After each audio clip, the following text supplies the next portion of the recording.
برا بەڕێزەکانم وەکو تەسلیەیەک و ئینسانی باوەڕدار بۆ ئەوی تەفاؤلی هەبێ متەفائیل بێ بە وعد و بەڵێنی خوای پەروەردگار وانە بێ هەر ئێمەی باوەڕدار لە دنیادا تووشی بەڵاو موسیبەت و ناڕەحەتی دێن ئەوە تا پێغەمبەران سەڵات و سەلامی خوا لە هەموو پێغەمبەران بێت لەو پەڕی ناڕەحەتی لەو پەڕی عەزێت لەو پەڕی ناخۆشی و نەخۆشی خوای تەعالا دەفەرمێ جاءهم نەصڕنا خوای پەروەردگار نەسڕ و سەرکەوتنی خۆی دەنێرێ بۆ پێغەمبەران کەواتە هەرچەندە کێشەکەت گەورە بێت هەرچەندە لە ناڕەحەتیە بیت دڵنیا بە ئینە مەع العوسر یوسرا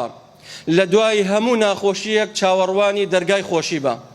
ئەگەر خەمۆکی خەمباری دڵنیا بە ڕۆژێک دێ دڵت خۆشە بێت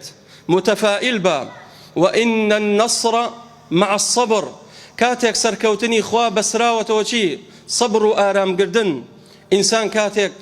لە دنیادا فەقیرە هەژارە نییە نەبوونە کەسابەتێ وای نییە ئەگەر سەبر و ئارام بگرێت والله وئین الفەرج مع الكرب کاتێک فەرج دێت کە ئینسان لە ناڕەحەتیە بێت یەکسەر فەرج بە دوایە دێت پێغەمبەران سەڵات و سەلامی خۆیان لەسەر بێت لەو پەڕی ناڕەحەتیە لەو پەڕی شدەتی مشکلە و بەڵاو موسیبەتە خوای گەورە دەفەرمێ جاءهم نەصڕنا ئەوە تا موسى عليه الصلاة والسلام فلما تراءى الجمعان قال أصحاب موسى إنا لمدركون كاتك فرعون تاوي دال موسى هاولاني موسى صلاة سلامي خويل سربيا كرايان كربو أويل دجمن رزقاريان بيت كودنا برانبر دريايك قالوا إنا لمدركون بخواتيات شوين بخوا استاخن شين فرعون هاد بسرمانا بلام موسى عليه الصلاة والسلام دفرمي قال كلا إن معي ربي سيهدين نخير وعدوا بليني خواي پروردگار بو پیغمبران وكذلك ننجي المؤمنين بو باوردارانش اويك خواي گورا رزقاريانك إن الله يدافع عن الذين آمنوا خواي پروردگار بحركي بو شخ کرد لكاتيك دالا دجمن رزقاري بو كواتا هچند دجمنكت بهيز بيت بدا صلاة دار بيت والله دڵنیا بە خوای گەورە دوژمنەکەت لە ناوەدات لەو خەم و پەژارێژ ڕزگارتە بێت ئەوە تا پێغەمبەر ئەیوب عليه الصلاة والسلام ساڵانێکە دەناڵێنێ بەدەست نەخۆشی 18 ساڵ لە ناو جێکەوتووە وأيوب إذ نادى ربه قال ربي إني مسني الضر وأنت أرحم الراحمين خوای تعالى فەرمێ فاستجبنا له خوای پەروەردگار وڵامی دوعاکەی دایەوە لە دوای 18 ساڵ خوای پەروەردگار بێئومێدی نەکرد کەواتە ئەی موسڵمان بێئومێد مەبە با نەخۆشیەکەت زۆر سەخت بێ بێئومێد مەبە واللهی خوای گەورە شافیە با هەچەندە هەژار بی ئیشت دەست نەکەوێ خوای گەورە ڕەزاقە دڵخۆش بە بەو ئاەتانە ئەم ئاەتانە بۆ چی خوێنین ئەی تو بۆ چی خوێنیتەوە إن الله هو الرزاق ذو القوة المتين وإذا مرضت فهو يشفين ئەوە تا پێغەمبەران دوعایان کردو خوای گەورە وەڵامیانی داوەتەوە پێغەمبەران نەزۆک بوونە مناڵیان نەبووە چوونەتە ناو تەمەنێک کەوا ئەگەر کەسێک لەو تەمەنە بێ بێئومێدە بێ لە مناڵ بەڵام خوای پەروەردگار بێئومێدیان ناکات وزكريا إذ نادى ربه قال ربي لا تذرني فردا وأنت أرحم الراحمين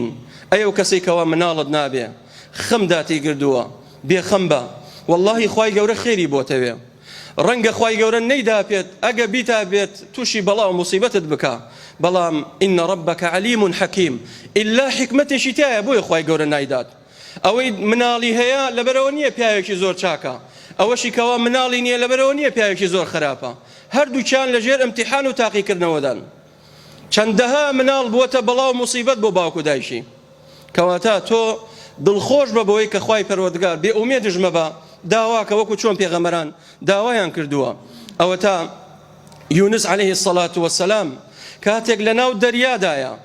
و لە ناو سکی حوتایە خوای تعالى فەرمێ وذنون إذ ذهب مغاضبا